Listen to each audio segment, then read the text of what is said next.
Two Chairs No Waiting, episode number 813, The Inspector. Two Chairs No Waiting is brought to you each week by the folks over at weaversdepartmentstore.com. Weavers has all kinds of brand new stuff just in time for Christmas. Head over and check out the Have Yourself a Merry Little Christmas, Mayberry, North Carolina, sign. It's a cool sign you can hang up. You have to go see it. Just head over to Weavers and check it out. We also have this Mayberry cityscape design on all kinds of products. It's unique to Weavers. It's exclusive. Head over there and check it out. You got mugs, Christmas ornaments, T-shirts, and all kinds of other stuff over at Weavers, including the calendar for 2025. Head over to Weavers Department Store and check it out. Two Chairs No Waiting is also brought to you by donations from listeners like you. Executive producer of episode number 813 is Lisa Allers. So thank you, Lisa, and thank you for being here in Mayberry with me. Always fun to talk about the Andy Griffith Show. Here we are, we're heading into the Thanksgiving season, so really the Christmas shopping season has really started for us at Weavers. And just full disclosure, Weaver's Department Store is run by my wife. It's basically in the room that's right behind me. If you watch the podcast, through the door you see over to my right is where Weaver's is back there. So that's where all the magic happens. And so all these products and stuff that are coming from here are actually in that room. The big major department store is really my wife and a little bit of me. I do the website. So there you go. That full disclosure. Guys, tonight we're going to be talking about the episode, The Inspector. Oh, and by the way, who am I? I'm Allan, Newsome, the host of Two Chairs No Waiting. And I also am Floyd the Barber at Mayberry events, and I run the websites for the Andy Griffith Show Rerun Watchers Club, to include imayberry.com and mayberry.info and so many other things. So it's a labor of love for me, for sure. And so is this podcast, which I've been hosting since 2008. So it's great to have you with us. And I hope you're going to enjoy this. We're going to go through the episode, The Inspector. The Inspector today, we're going to be going through it and just talking through it and giving you some odd facts known by few. And last week we did trivia from the qualifying round of the Mayberry Days World Championship of Mayberry Trivia. And so this week our trivia is going to be a little more, I'm going to try to build your confidence back up, because if you didn't do good last week, hopefully you'll do good this week. How about that? So that's what we're planning to do. So let's go ahead and get started. The episode, as I said, is The Inspector. It is one of the it's a great episode of the Andy Griffith Show. It really shows you kind of the spirit of Andy and Barney. Now, if you don't remember what it's about, it's a state inspector's coming to town to visit the jail, and he's going to check on policies and procedures and making sure everything's going good. And he's just completely horrified. He cannot believe how Barney and Andy run the jail. Their lackadaisical attitudes, just not good. So that's what it's about. And basically in the end, his boss comes in and says, what was he thinking? So we start off this episode with Barney is playing checkers. Now, that's not unusual, except he's playing checkers all by himself. And Andy walks into the jail cell and sees Barney change from one side of the desk where he had made a move with the red. And then he moves over to the other chair, acting like he's a different person. And he makes a move, jumping a bunch of the checkers. And then he goes back to the other side and acts sad because now I had a whole bunch of checkers jumped. So it's a great opening. And Andy, is just his normal self, gives Barney a hard time about playing checkers by himself. And, at some point he says he'd like to see him play ping pong by himself. And so in this episode, basically Inspector Case, eventually he comes to town, but they don't know it's going to be Inspector Case because they're expecting it to be their regular inspector, who is, for some reason, he was unable to come this time. But before that even happens, they get letters from the Huebreaker brothers. They get a letter from them with a little talking about one of them got out of jail, and it was kind of sad because they missed him. But luckily, he broke his parole and got sent back to jail. So now they're all back together again.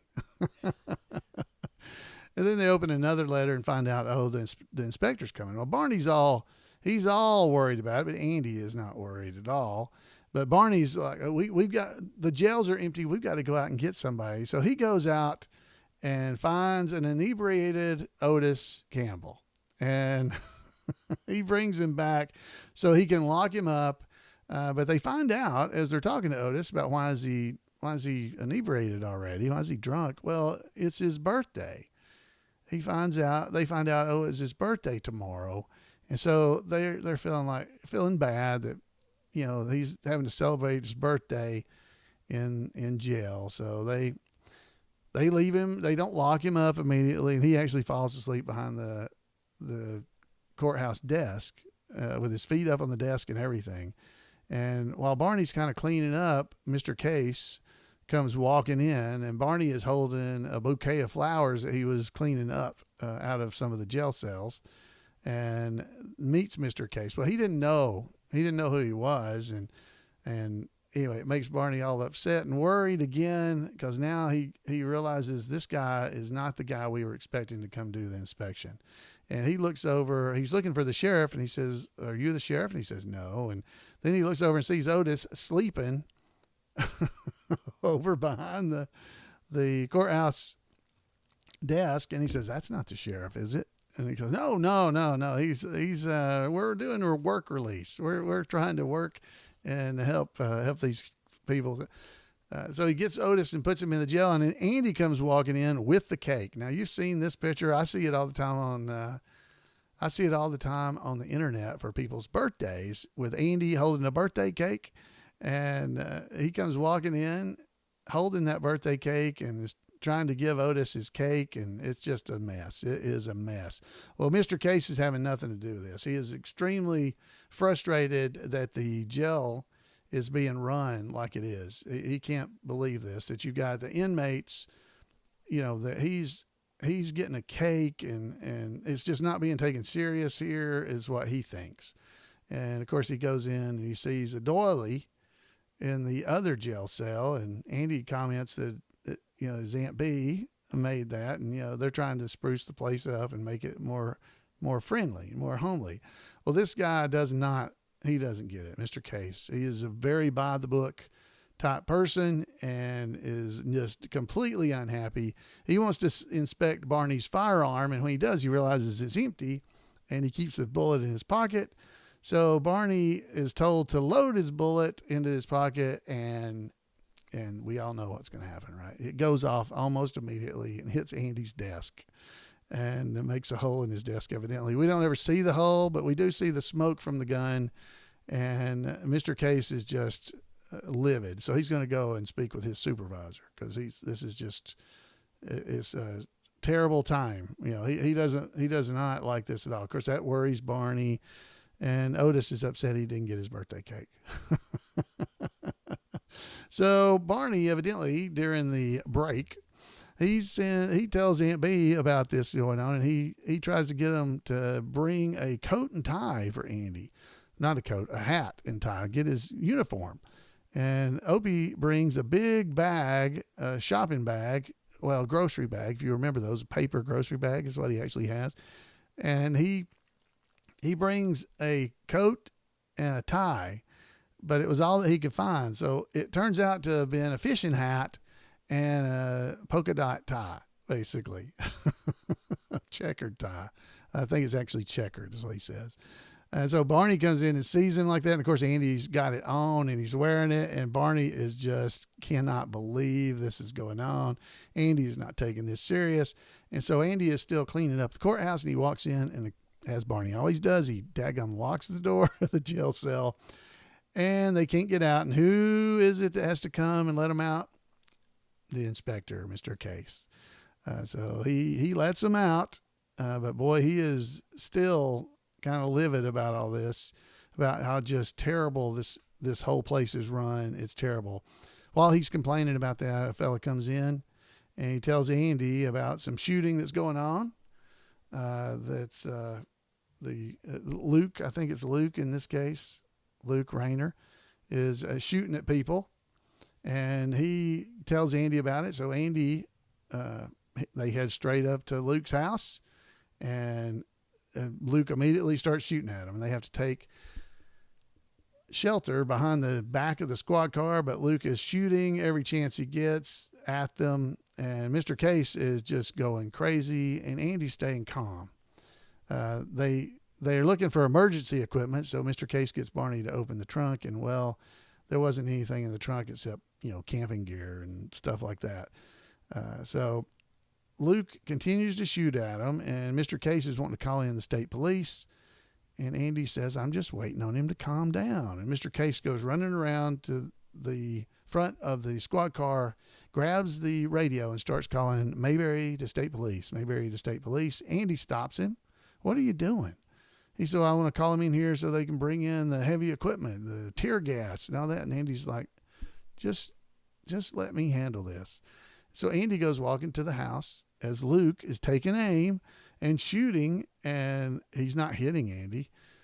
He's hitting everything around Andy. As Andy reaches for the fence post, he shoots the fence post. You can see it. But Andy just continues to walk up there, and basically Barney tells Mr. Case, don't worry, Andy knows what he's doing. I hope. That's what he says. And in the meantime, Mr. Case's boss comes driving up, and he is, he's trying to figure out what's going on. I don't understand. I think his name, is it Mr. Brady in this one? I believe so. Anyway, he comes driving up and sees Andy go into the house and take the man into custody. And he comes walking back out, and he's going, okay, what was the problem? What were you calling so frantic about that you needed me to come here? And of course, then Mr. K starts going, I want to report a birthday cake, a checkered tie, a fishing hat, and his boss is, I'm not sure what's wrong with him. And Andy says, I believe he's been working a little bit too hard.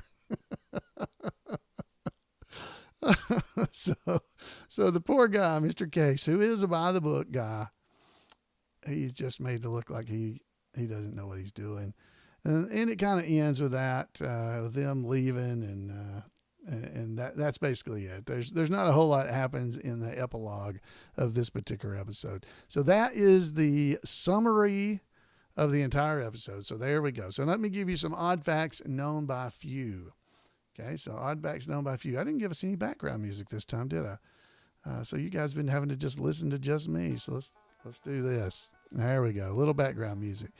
The Otis Campbell in this episode, he has his birthday, but he only has 9 candles. 9 candles is all he has on his cake. Did y'all pick up on that? So when Andy comes walking in, there's only 9 candles. So I'm pretty sure Otis is older than 9, but there we go. So the fellow who plays Mr. Case, his name, the actor, is Todd Andrews, and he appears again in the 8th season of the Andy Griffith Show in the episode A Girl for Goober, which is, I think, the next to the last episode of the Andy Griffith Show. That's him. He appears as Mr. Franklin in that episode. So there you are. Let's see here. Barney indulges, as I said in the beginning, he's playing checkers by himself. He indulges in the pursuit of checkers, engaging in a match against himself, and his gaming repertoire extends beyond checkers, though. He also finds pleasure in playing Parcheesi and Rob the Deck Casino, which I don't know what that is. I'm sure it's a card game. He enjoys both of those in his own company. In other words, he plays himself in both of those. And that's when I told you that Andy said that he'd really like to watch Barney play a game of ping pong by himself. I just think that I'd love to see that. It'd be like Forrest Gump or something, I bet. Let's see. In this episode, we get a real contrast between big city procedures and down-home country common sense. It's really highlighted in this episode. explores the recurring theme throughout the series of that, emphasizing the effectiveness of Andy's straightforward and practical approach. So I'm not sure that's an odd fact, but it's an observation. Andy and Barney receive a package early in the episode. As I mentioned during the kind of the summary, they receive a package from the Huebreakers. Andy receives a wallet and Barney gets a leather bookmark. And the letter says that Elmer Huebreaker had been out on parole, but he ended up back in prison and they're all back together. So that's pretty cool. All right, so next I see Jack Prince, who plays Luke in this episode. He's the one shooting at everybody. Luke Rayner. He's in this episode, and this is the only episode of the Andy Griffith Show he was in that he didn't speak. He didn't have a speaking role in this episode. He didn't have any lines, which he didn't have any lines in this one. He also he had played a few episodes ago in season 1, episode 17, Alcohol and Old Lace. He played Ben Sewell in that episode. Remember, he was shooting at Andy and Barney. I thought you was the law. That's him. Well, in this one, he's Luke Rayner. And then he goes on to play Rafe Hollister in several episodes later in the series. But that is who was shooting at Andy. It wasn't Rafe, it was Luke Rayner. Let's see. When the inspector storms out of the courthouse.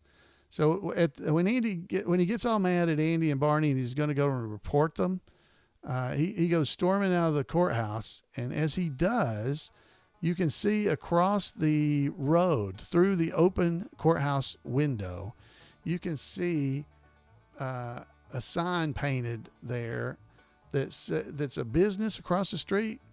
And all you can really read, the business across the street, the second word, which I'm not sure what it is, a hardware store maybe. It's the word is HAJWZK.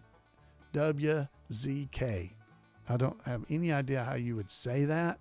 And I don't know if it's obviously a backdrop back there that they're using to be across the street from the courthouse, but that's just a little tidbit for you to notice. If you watch that episode, you'll see it. It's also, I believe, in some other episodes, but it has a name, HAJWZK. I'm not sure, again, what that stands for, but there it is. So in this episode, we see the Real McCoy set for the very first time. So this is when Andy and Barney and Mr. Case go driving up to get to Luke Rayner's house. So this is the first time we see the Real McCoys from that television series farm location on the Andy Griffith Show. It's again used in the next episode. What we'll be doing, Ellie saves a female, and in almost every other episode where a barn or a picket fence or a farmhouse or a field was needed, they used this location. It was located on the 40 acres back lot, just across the street from Wally's filling station, where it's located. And it remained there until they built the Gomer Pyle USMC set, and they had to tear down the Real McCoy's farm to make Camp Henderson there on the back lot. So just a little tidbit for you. Let's see. In this episode, it marks the third time. Now, remember, we're only on, what episode was this? 26? The 26th episode of the series. This is the third time that Barney misfires his gun. So we're already to that point in the series. So this is the third time of 12 that Barney commits a misfire, or whatever you want to call it, when he shoots his pistol when he shouldn't have. There you go. All right. So then there's one other little tidbit. Let's see. If you watch the video version of these, you will see some of the things I'm talking about, because I'll show pictures and stuff with those images on them. But in this episode, we see behind or on the bulletin board, there is a poster back there that is a U.S. forestry poster from, I think, 1955 is when it's from. And you can see it on the billboard, not the billboard, the bulletin board. God, who's been messing up the bulletin board? It's on the bulletin board there in the courthouse. It's a U.S. Forest Service 50th anniversary poster, and it's displayed next to the wanted posters, and it reads, "For the tree is man's life." And that's a quote actually from Deuteronomy 2019. It's at the top of that particular poster. At the bottom of it, it reads, "Forests give us woods, water, foliage, wildlife, recreation. Let's protect them. Use them wisely." And it was an actual U.S. Forestry Service poster, originally printed back in 1955 that they were using on the set. So there's a little tidbit. Guys, what kind of knowledge do you get out of this? So now you know about that. I didn't even know about that. That was before, I guess, I don't see Smokey Bear on there. So it was before Smokey the Bear came forward. So there you go. That is the odd facts known by a few, along with a few other little tidbits as well. So hopefully you enjoyed that. All right, guys, we're going to play trivia. If you're ready, get out your pencils and paper. Here we go. So this is just regular old Mayberry trivia. And so I'm going to give you a true and false question. So this is to help you recover from last week. If you're ready, and if you hadn't listened to last week's, go back to last week's episode and listen and try to do the trivia. Let's see how you do. All right, so I'm pulling up all of our chat rooms. We got chat rooms on Facebook. We've got them on YouTube. We've got them just on live.twochairsnowaiting.com, where everybody comes on Monday nights at 8 p.m. Eastern time to visit. All right, so everybody in the chat room ready? Here we go. Question number 1. Andy saved Gomer's life. True or false? Andy saved Gomer's life. True or false? All right, folks in our chat rooms are answering the question, and they're getting it right. So the answer is, this is pretty easy, wasn't it? Makes you feel better about yourself from last week. The answer is true. Andy saved Gomer's life because the gas was leaking. All right. All right, so this one should be easy too. Okay. Where did Barney gain a quick inch in height? Or how did Barney gain a quick inch in height? How did he do that? How did Barney gain an inch in height? There you go. Let's see how everybody's doing. How did Barney gain an inch in height? We just talked about this recently too. You guys, if you've just been watching the podcast, you're doing pretty good. I see folks in the chat rooms are getting this right. Good job. All right, here, are you getting it? The answer is basically he wore a harness. He was stretching himself. I'll give you that one too. If you said he hanging himself, I'll give you that too, because that's where he's hanging himself in your house. You ask him. He's hanging himself in your house. Why is he hanging himself? I don't know. Well, go ask him. You ask him. You ask him. He's hanging himself in your house. That's Dennis Rush's line. Great line. Awesome. He did that on the cruise with us. All right. So there's the answer. Any of those will work. Hanging himself, stretching himself. He wore a harness. If you got that general idea, I'll give you credit. All right. Question number 3. Who was known as Lifesaver Man? Who was known as Lifesaver Man? The answer is not Sammy Davis Jr. He was the Candyman can. So the answer, who was known as a Lifesaver Man? It goes along with that first question I gave you. And so you should have gotten this one. Should have your mind set for that. It was Andy. That's right. That is correct. It was Andy. All right. Number 4. What made Barney's dog Blue attack? What made Barney's dog Blue attack? Oh, what made Blue attack? Oh, oh, you're not supposed to be able to hear it. I don't know if y'all could hear that in the back, but the answer is blowing a dog whistle. Did y'all hear Mrs. Weaver blowing the whistle back there? I jumped. So she blew a referee whistle. It's the same whistle she blew and scared me to death once. Well, I guess it didn't scare me to death. It was only half to death. How many times can you be scared half to death? I guess it's infinite because it's just half every time, right? All right, that was number 4. How did you do? Did you get that? A dog whistle? Shouldn't be able to hear a dog whistle, but it was a whistle. Yep. It was pretty funny. I got you. She couldn't resist. She got it. All right, number 5. True or false? Barney had a clumsy cousin named Virgil. True or false? Barney had a clumsy cousin named Virgil. She's funny for a shop owner. That's right. People in the chat room said that, not me, Lydia. That's a good one. Yeah, she ought to go down to the old folks' home, take the nuts out of the wheelchairs or whatever. Take the screws out of the wheelchairs. That'd be funny too. Let's see. Barney had a clumsy cousin named Virgil. True or false? The answer is true. It's true. Looks like a lot of people are getting that one.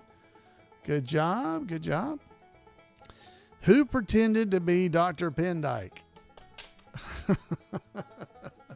You guys have got to be doing well tonight. You got to be getting your confidence back, getting ready. You're ready for when we do the World Championship of Mayberry Trivia questions in the coming weeks. You're ready. I can feel it. Who pretended to be Dr. Pendyke? I want to do the voice already. All right. We got it. Most people are getting it. Most people. All right. The answer is Dr. U.T. Pendyke. It was Barney. It was Barney was Dr. U.T. Pendyke. Gomer was Andy Taylor Sr., Opie Taylor Sr. Hello, I'm Opie Taylor Sr. Somebody guessed in the chat room that. So, yeah, Dr. U.T. Pendyke was who he was. DVM. All right. Let's see. Number 6. Yeah, 6. No, 7. Number 7. What kind of doctor was Dr. Pendyke? Whew, I almost said it, didn't I? Or if you know what I said a minute ago, you might have got it. What kind of doctor was Dr. Pendyke? Come on, y'all got this one. I gave it away because I just said Dr. U.T. Pendyke, DVM. DVM is not the actual answer we're looking for, but DVM does actually mean a veterinarian. He's a veterinarian is the answer. A veterinarian. Good job. Everybody, man, chat rooms on everywhere. Getting it. YouTube, Facebook, everywhere. You guys are getting this everywhere. All right. Number 8. What did Barney's cousin Virgil give to Opie?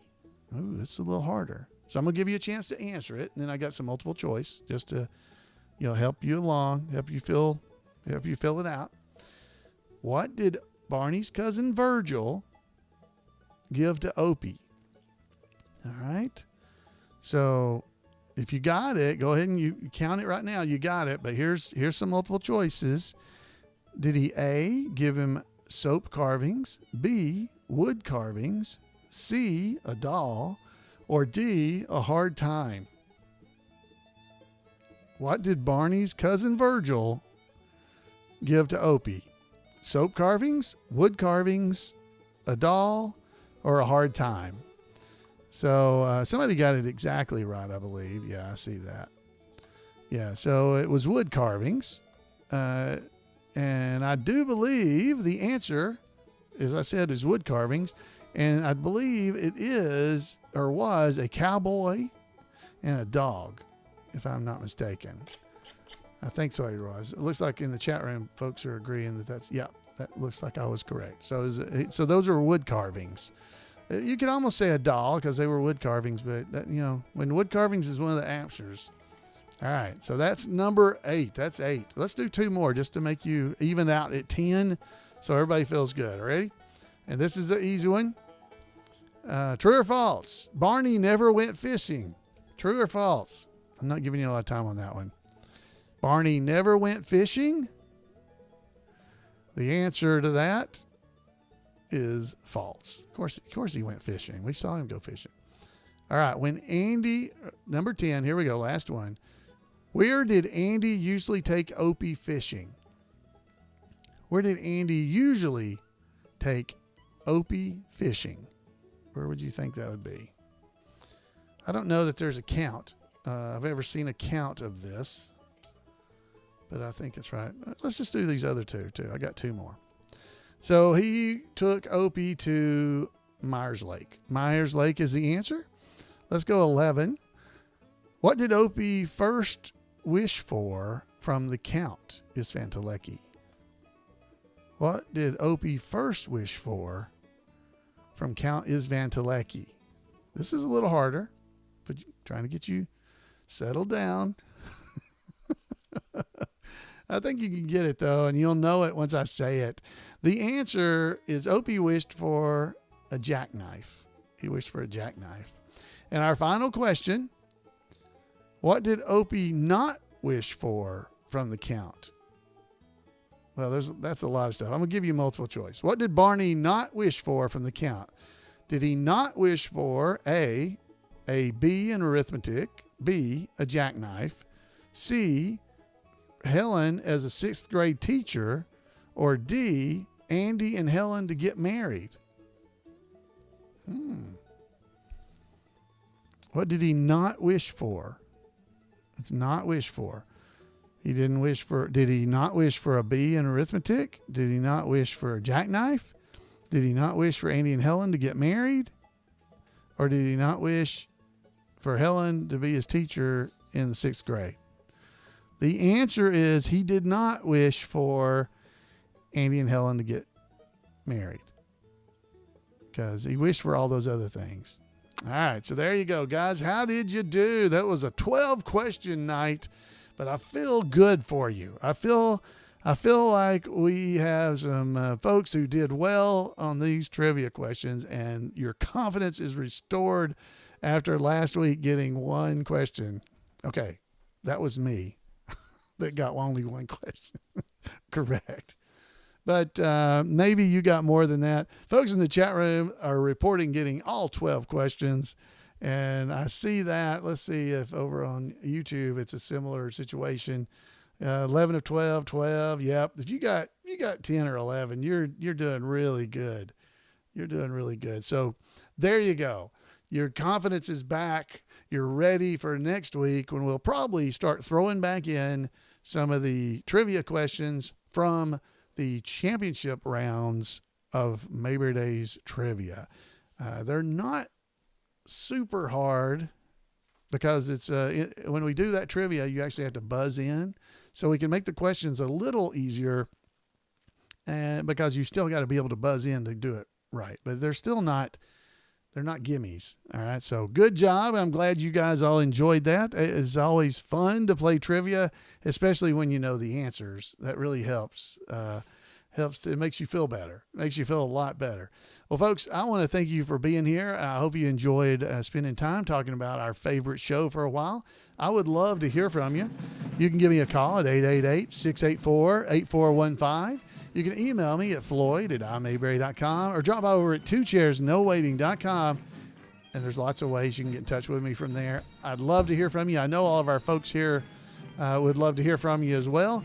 Next week, I'll give you some corrections that were sent to me by Paul Mulick that I meant to do tonight that I forgot. For some trivia that he realized I had gotten wrong. So we'll be doing that next week. And we just got all kinds of more stuff to go through, some more episodes of the Andy Griffith Show and have fun.